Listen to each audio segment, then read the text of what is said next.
ਜਿਹੜੀ ਮਾਰਦੀ ਕੁੱਕੜ ਦੀ ਸੁਣਾ ਦੇ ਪਹਿਲਾਂ ਹੁਣ ਚੱਲ ਯਾਰ ਰਾਤ ਨੂੰ ਪਹਿਲਾਂ ਕੁੱਤੇ ਸ਼ੁਰੂ ਕਰਦੇ ਯਾਰ ਚੱਲ ਚੱਲ ਕੁੱਤਾ ਦਾ ਭੌਂ ਠੀਕ ਹੈ ਠੀਕ ਹੈ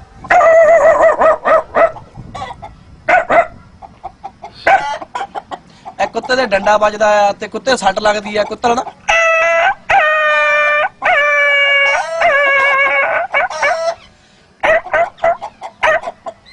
ਕੁੱਕੜ ਵਾਂਗ ਹੈ ਤੂੰ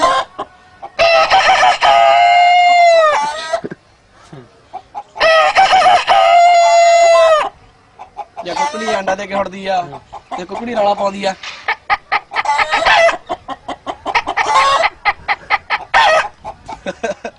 और बकरी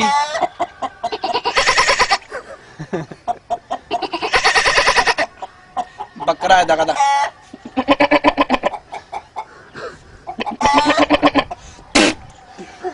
शेली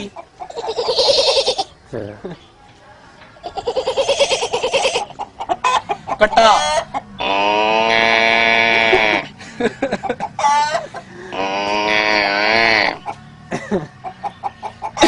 ਹੋਰ ਕਿਹੜੀ ਚੀਜ਼ ਤੇ ਪਹਾੜੀ ਕਾਂ ਜਿਹੜਾ ਪਹਾੜੇ ਕੌਂ ਰਹਿੰਦੇ ਨਾ ਉਹ ਆਪਣੇ ਦਾ ਏਦਾਂ ਬੋਲਦੇ ਆ ਪਹਾੜੀ ਕਾਂ ਦਾ ਬੋਲਦੇ ਆ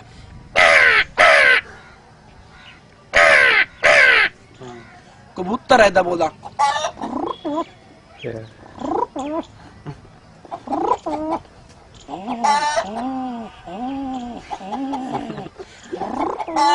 ਘੋੜਾ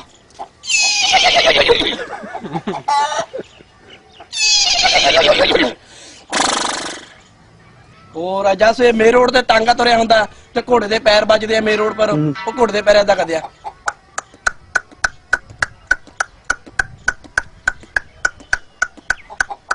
ਕੁੱਤੇ ਨੂੰ ਰੋਟੀ ਪਾਈ ਕੁੱਤੇ ਰੋਟੀ ਦੂ ਆਪਾਂ ਰੋਟੀ ਨਹੀਂ ਇਹ ਕੁੱਤੇ ਨੂੰ ਜ਼ਿਆਦਾ ਨਾ ਆਪਾਂ ਲੈ ਕੁੱਤੇ ਨੇ ਲੈਟਰਿੰਗ ਆਈ ਹੁੰਦੀ ਕੁੱਤਾ ਰੋਂਦਾ ਹੁੰਦਾ ਮੈਨੂੰ ਉਹਨੇ ਲੈਟਰਿੰਗ ਲਿਜਾਓ ਤੇ ਕੁੱਤਾ ਪਹਿਲਾਂ ਕਹਦਾ ਹੁੰਦਾ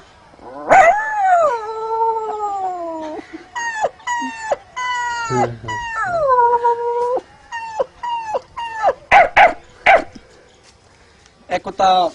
ਭੌਂਦਾ ਬਾਸੀ ਲੈਂਦਾ ਆ ਪਹਿਲਾਂ ਭੌਂਦਾ ਫੇਰ ਬਾਸੀ ਲੈਂਦਾ ਆ ਪਹਿਲਾਂ ਭੌਂਦਾ